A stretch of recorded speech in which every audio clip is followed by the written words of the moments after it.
Tout de suite, Sud Radio à votre service. Et c'est Pascal Gendry qui est avec nous. Bonjour. Bonjour. Vous êtes président d'Avec Santé, qui est une fédération nationale des professionnels de santé libéraux et de soins primaires. C'est avant tout un réseau médical de proximité. Alors c'est un réseau médical de proximité. Il y a à peu près 1300 maisons de santé en France et il y en a 300 à 400 en projet, qui regroupent non seulement des médecins, mais aussi des infirmières, des kinésithérapeutes, des orthophonistes, des sages-femmes, des psychologues, des pharmaciens. D'accord. Est-ce que c'est un projet qui naît, c'est un projet partagé, hein, c'est une adhésion totalement libre des professionnels de travailler dans des maisons de santé? Oui, alors ils adhèrent à un projet de santé, ils ont envie de travailler ensemble, ils ont envie de faire des actions ensemble, ils ont peut-être aussi envie de travailler autrement, c'est-à-dire parce que quand on est dans une prise en charge monoprofessionnelle, les médecins ont besoin de travailler avec les infirmières, les orthophonistes ont besoin de travailler avec les médecins, les kinés ont besoin de travailler aussi avec le diététicien par exemple, et c'est une envie de travailler ensemble. Et puis en plus c'était une façon très intéressante d'assurer le parcours du patient justement dans toutes ces spécialités.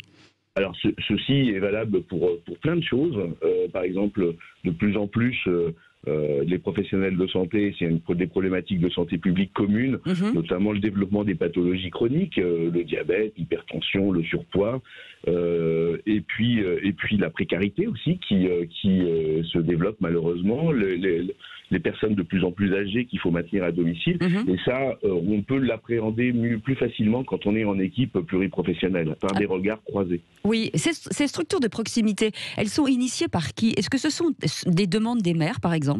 Alors, ça peut arriver, mais enfin, c'est pas forcément souhaitable. En tout cas, il faut travailler avec les élus, ça c'est sûr. Mais quand même, les projets qui marchent, ce sont vraiment des projets qui sortent des idées et de la volonté commune de professionnels de santé. D'accord. Est-ce que, alors bien sûr, vous luttez comme ça d'une manière plutôt pratique et intéressante contre les déserts médicaux qui sont de plus en plus importants en France?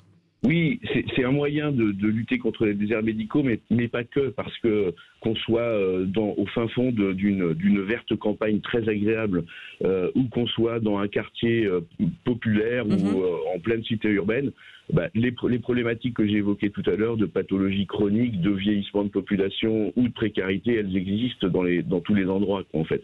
Et donc les Français ont besoin d'une équipe de soins primaires qui s'occupe d'eux, en fait.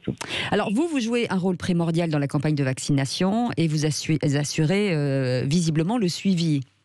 Alors justement, c'est une particularité, plutôt que de faire de la vaccination, les médecins vaccinent d'un côté, les infirmières vaccinent de l'autre côté, les pharmaciens de l'autre.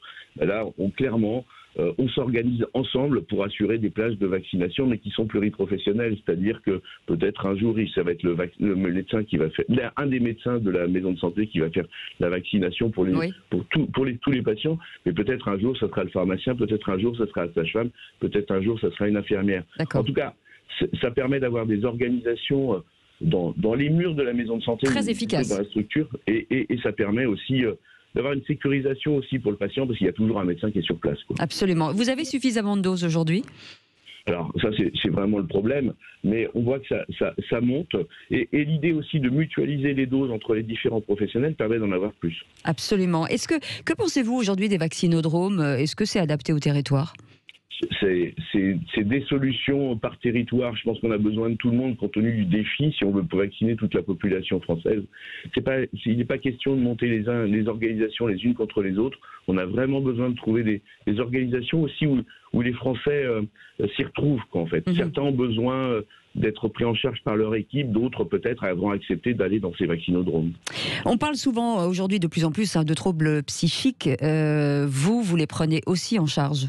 Alors, on a la chance d'avoir des psychologues dans beaucoup d'équipes, et clairement, c'est aussi un axe qu'on est en train de travailler avec le ministère dans le cadre des suites du Ségur de la santé, mais aussi des suites de la crise, de difficultés au niveau de la santé mentale induite par la crise et les conséquences de la crise. Une expérimentation va être prochainement menée dans les maisons de santé et les centres de santé pour qu'un lien plus étroit s'étoffe entre les médecins et les psychologues, et avec un remboursement, une prise en charge complète de séances de psychologues au sein de la maison de santé. En tout cas, merci beaucoup pour toutes ces explications et merci pour ce travail formidable. Pascal Gendry, président d'Avec Santé, la Fédération nationale des professionnels de santé libéraux de soins primaires.